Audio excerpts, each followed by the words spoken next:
Imagine a galaxy shaking as ancient legends return, warp storms screaming, astropaths collapsing, and the Imperium staring into a future it never prepared for. Picture a single moment when every Primarch, Loyalists and Traitors alike, steps back into reality after 10,000 years. The heavens burn with their arrival, and the question becomes unavoidable: would this be the dawn of a new golden age for humanity, or the beginning of the most catastrophic civil war the galaxy has ever seen? For centuries, the Imperium has survived only through sacrifice, superstition, and the desperate belief that its greatest heroes were lost forever. But what if they all came back at once? As their names echo across a terrified galaxy, Guilliman, the Leman Russ, Vulkan, Magnus, Fulgrim, Angron, worlds tremble, armies mobilize, and the shadow of a new destiny rises. To understand what their return truly means, we must return to the roots of their legend, to the age of the Horus heresy and the aftermath that shaped this fractured empire.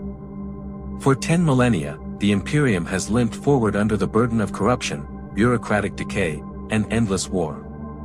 Guilliman's recent return already changed everything. Some call it hope, others call it the beginning of rebellion. But if every Primarch were to reappear, each with their own beliefs, their own wounds, their own grudges, the Imperium would face a crisis and opportunity beyond imagination. In this video, we explore how their arrival would shock the galaxy, reshape politics, ignite rivalries, and possibly force humanity into a second, even more devastating heresy. So prepare yourself, because this is not just a story of heroes returning, it is the story of how the galaxy itself might be reborn or destroyed in the rise of a new Imperium. In the silent darkness of the void, before even the first astropathic scream tears through the warp, something ancient begins to stir. It happens without warning, no prophecy, no visions, no omens. One heartbeat, the galaxy is locked in its familiar cycle of endless war. The next, the warp convulses like a living beast awakening from millennia of slumber.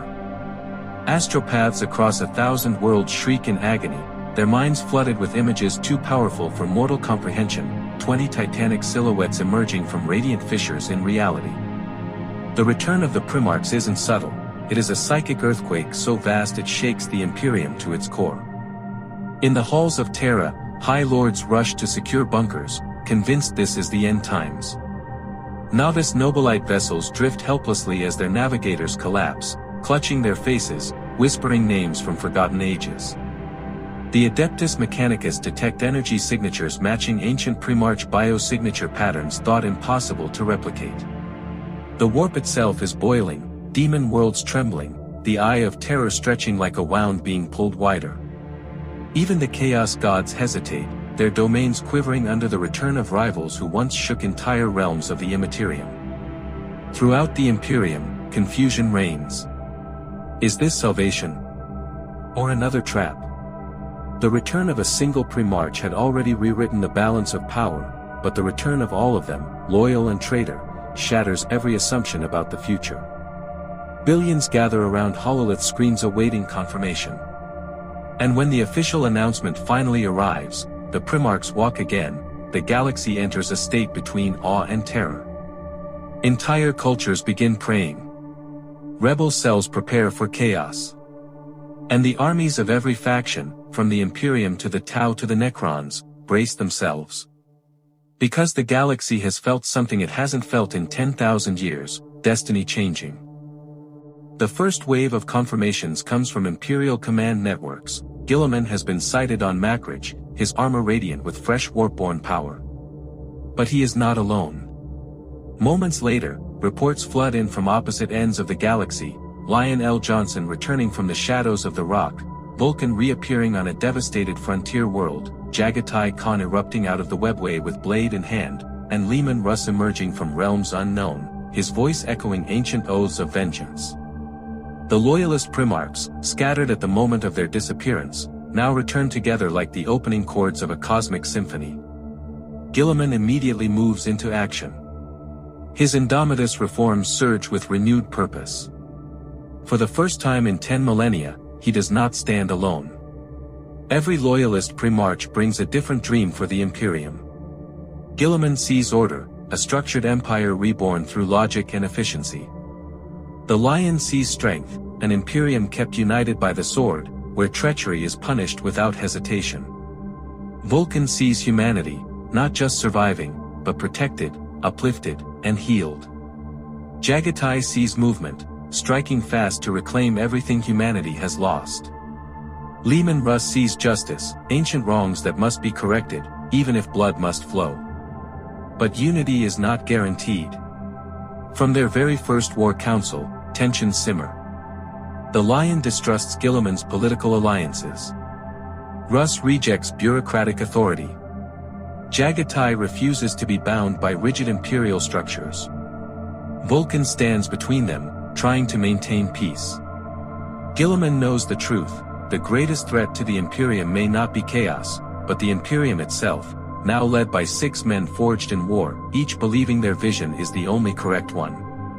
Still, the Loyalist legions erupt with hope not seen in centuries. Millions volunteer. Entire sectors swear new oaths.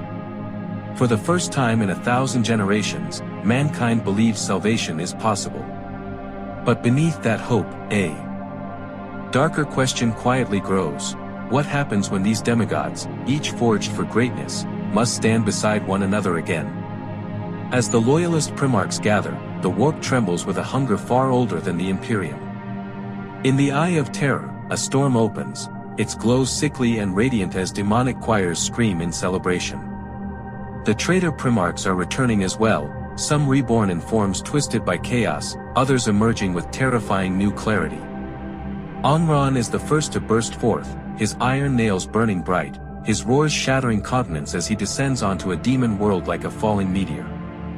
Entire Khornate legions rise behind him, ready to drown the galaxy in blood. On the plague-choked world of Barbarous Reborn, Mortarion steps forward, his scythe dripping with infections that no imperial cure can resist. His arrival unleashes a wave of corruption that spreads across the warp like an airborne plague. Fulgrim returns in a blaze of colors and impossible shapes, each movement a symphony of torment and beauty. He immediately begins weaving seductive whispers into the minds of imperial nobles, aiming to corrupt the Imperium from within before the true war begins. Magnus rises above his crystalline towers, his psychic aura brighter than ever. But he does not simply seek revenge, he seeks understanding, enlightenment twisted by Tsench's influence. Perturabo emerges next, commanding war machine legions that dwarf even the iron armies he once forged. And then the greatest shock of all, Horus appears, not as the war master who fell, but either resurrected by the ruinous powers or manifested as a demon prince. His return causes fear to seize every loyal heart. For the Imperium, it feels like history threatening to repeat itself. Finally, Lorgar steps forth, quiet, calm, patient. He begins rallying the traitor Primarchs into a single purpose, a universal chaos crusade aimed directly at Terra. The stage is set not merely for a war, but for a conflict that could determine the fate of the galaxy. With both sides fully returned, the galaxy shifts into an unprecedented political storm. The Imperium, already divided by millennia of stagnation and bureaucratic decay, now faces leadership from beings who were never meant to rule together. Guilliman attempts to establish a structured system of councils, regional authorities, and coordinated military commands, but the Lion rejects the idea outright, claiming that the Imperium needs strength and absolute discipline, not committees. Russ despises both of them, declaring that the Imperium must return to honor, loyalty, and courage, not paperwork and politicking. Vulkan tries to unify his brothers, arguing for compassion and protection of civilians as the Imperium's highest priority. Corax, operating from the shadows, warns that the Imperium must adapt or perish, relying on stealth, intelligence, and subterfuge rather than brute force. Jagatai refuses to be tied down by any faction, moving from front to front as he chooses, following his own warrior's instinct. Thus, the Imperium fractures into 3 major power blocks.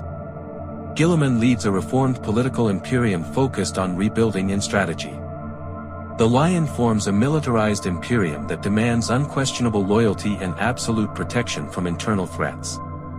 The remaining Primarchs, Russ, Vulkan, Corax, and Jagatai, form an informal coalition, operating independently, acting as troubleshooters against both traitor forces and imperial corruption. The tension between these blocs grows rapidly. Arguments in war councils escalate into near-violent confrontations.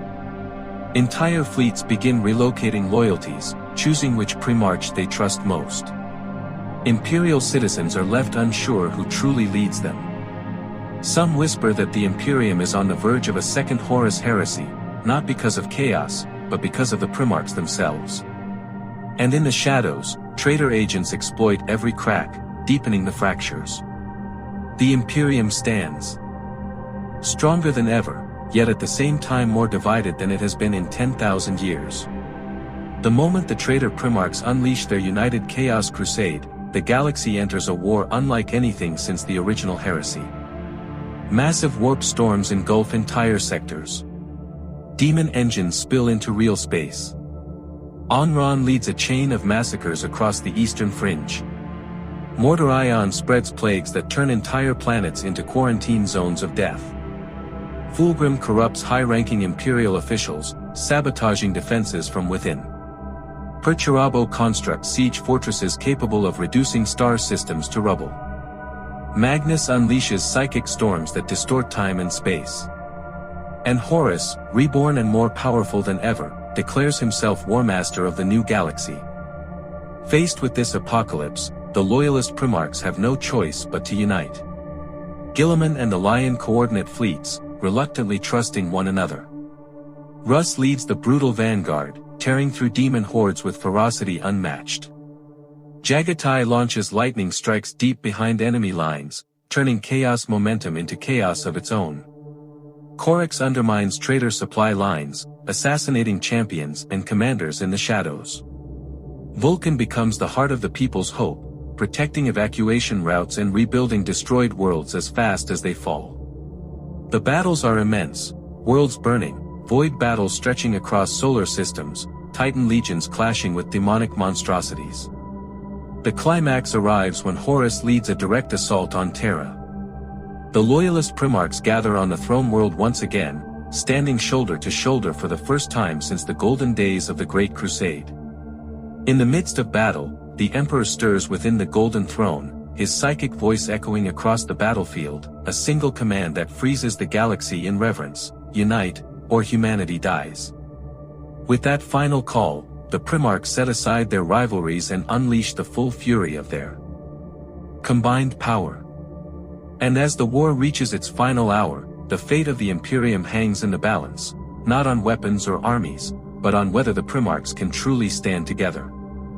As the fires of war slowly dim and the echoes of the Primarchs' return settle across the stars, the galaxy stands at a crossroads unlike any it has faced in 10,000 years.